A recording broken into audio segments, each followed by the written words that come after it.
제가 이게 체계 작구에도 얼마나 많은 문제점이 있는지 일단 먼저 지적을 하고 시작하겠습니다.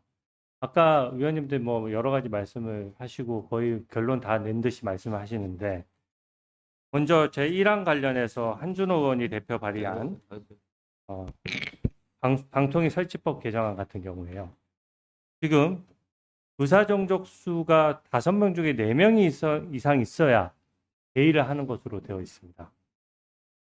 대한민국 다른 법률에서 많은 위원회가 있지만 이렇게 의사 정족수 회의 자체를 개최하는데 이렇게 많은 정족수를 요구하는 예가 있습니까?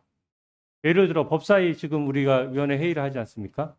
여기서 그러면은 5분의 4가 찬성해야 회의를 열 수 있다고 하면은 회의가 열릴 수 있겠습니까? 이거는 소수한테 비토권을 주는 거기 때문에 기본 체계에 맞지 않고요. 예를 들어 보겠습니다. 국가인권위원회 11명으로 구성되어 있는데 제적위원 과반수 찬성으로 의결한다는 것만 되어 있지 기본적으로 다른 규정 없습니다. 공정거래위원회 9명으로 되어 있지만 제적위원 과반수 찬성으로 의결하도록 되어 있습니다. 금융위원회 9명 역시 마찬가지로 제적위원 과반수 출석과 과반수 찬성으로 의결하게 되어 있고요. 개인정보보호위원회와 또 국민권익위원회도 마찬가지로 되어 있습니다.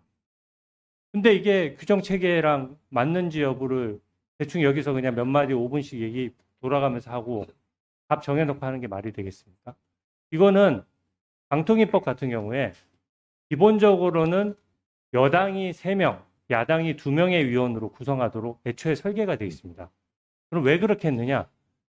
방송통신과 관련된 관리 감독이나 이런 부분에 있어서는 여야가 어차피 첨예하게 부딪힐 수밖에 없기 때문에 여당이 한 명 더 있도록 법 체계를 만든 겁니다. 왜냐하면 방통위가 정부 부처 중에 하나이기 때문에 대통령에게 임명권을 주고 방통위원장에 대한 그렇기 때문에 야당의 의견도 2명의 위원이 출석해서 충분히 반론도 제기하고 할 수 있지만 기본적으로는 5명이 출석해도 5명이 구성이 돼도 그중에 여당이 결정할 수 있도록 규정 체계를 만든 겁니다.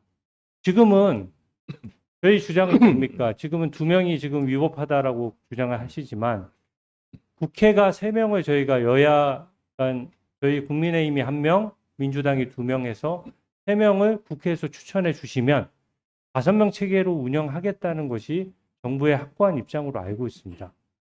만약에 그게 현재 2명 체제가 정말로 위법하다면 사법부의 판단을 받으면 될 일인데 이 법 체계와 맞지도 않게 유독 방통위에 대해서만 4명 이상이 한다고 하면 방송통신위원회는 이제 앞으로 민주당이 집권을 하든 국힘당이 집권을 하든지 간에 항상 마비 상태가 될 겁니다. 예를 들어서 국회에서 출석을 국회에서 추천을 안 하거나 지금처럼 추천이 여야 간의 의견이 안 맞아서 추천이 지연되는 경우라면 방통위 같은 경우에는 방송통신 외에 여러 가지 중요한 업무들이 많거든요. 그 업무들이 국회 추천 절차 지연되는 동안 계속해서 마비되는 상황이 되기 때문에 그래서 방통위만큼은 명시적인 규정을 두고 2인 이상이 개의할 수 있도록 법이 최초에 설계를 한 것입니다. 그러면 정부 부처와 국회 간의 힘의 균형을 이룬 것인데 이걸 갑자기 민주당이 다수당이 됐다라고 해서 이거를 전부 4명 이상으로 그러면 4명 이상 해야 회의를 열 수 있다라고 하면 지금 상태라면 또 몇 달간 방통위의 모든 업무가 마비됩니다. 중요 업무가. 그런 상태로 과연 법이 예전에 상정했었느냐 이런 지점이 있기 때문에 이건 반드시 문제가 있는 법안이고요. 다른 위원회 예를 들어서 여기 계신 위원님들 제가 예를 들어 개인정보보호위원회 의결 여건이 어떻게 되냐고 질문하면 답변하실 수 있는 분이 계십니까? 이게 다른 위원회랑 규정 체계가 맞아야 되기 때문에 기본적으로 그 규정 체계에 맞도록 우리가 다 심사숙고하고 다 조사를 해와서 국민들 앞에서 여기서 토의를 함으로써 이 법안의 적절성 여부를 판단해야 된다고 생각합니다. 방송통신 3법도 마찬가지 이슈가 있지만 제가 지금 시간 관계상 일단 제 의사결정 1안에 대해서만 우선 말씀을 드립니다. 이건 분명히 문제가 있는 법안이어서 추가로 논의를 해야 됩니다. 박현택 의원님, 의사진행 발언이 아니고 토론입니까? 네, 토론해 주시기 바랍니다. 이 사태가 잠깐만요. 여기 토론은 박균택 의원님 하시고 종결하도록 하겠습니다.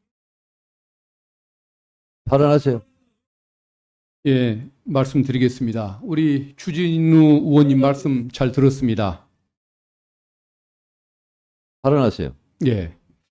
지금 왜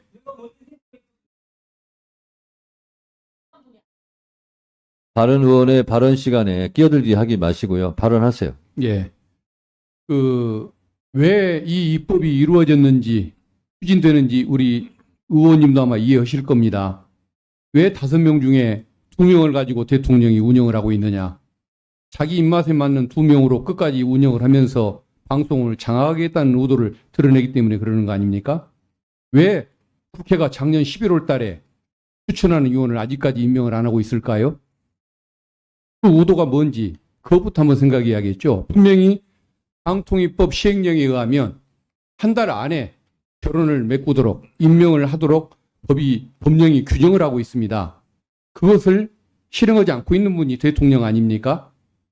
그런 문제를 해소하기 위해서 이 입법이 이루어지는 겁니다. 그래서 저는 오히려 이 입법 과정에서 이걸 임명하지 않는 대통령을 처벌을 하거나 한 달 안에 임명을 하지 않으면 임명이 된 것으로 본다는 간주 규정까지 뒀어야 함에도 불구하고 이렇게까지 온화한 법률을 만든 것에 대해서 저는 오히려 불만인 사람입니다. 그럼에도 불구하고 원만하게 그리고 합리적으로 가자는 취지로 이 법을 만들었다고 인정을 하기 때문에 그 이의를 제기를 안 하고 있는 것인데 왜 5명 중에 2명으로 자기 편으로만 운영하려고 마음을 먹고 있는 정부를 탓하기 전에 이 입법 자체를 비판하는 것, 이것은 타당치 않다고 보거든요. 그래서 저는 이 법은 너무도 과도하게 온화하고 합리적으로 만들어졌다.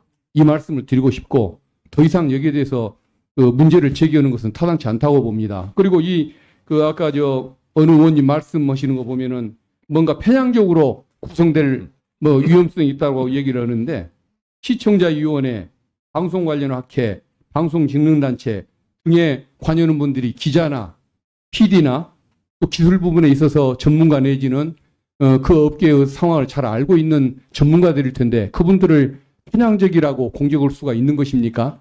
그건 어디에 근거를 두는 것일까요? 대통령의 뜻에 맞지 않는 사람이 올 수 있기 때문에 그것을 편향적이라고 얘기하는 것일까요? 그래서 저는 내용에 있어서나 이 입법 추진 배경에 있어서나 우리 주 의원님 말씀에 대해서 좀 공감하기가 어렵다는 그 말씀을 드리고 싶습니다. 이상입니다.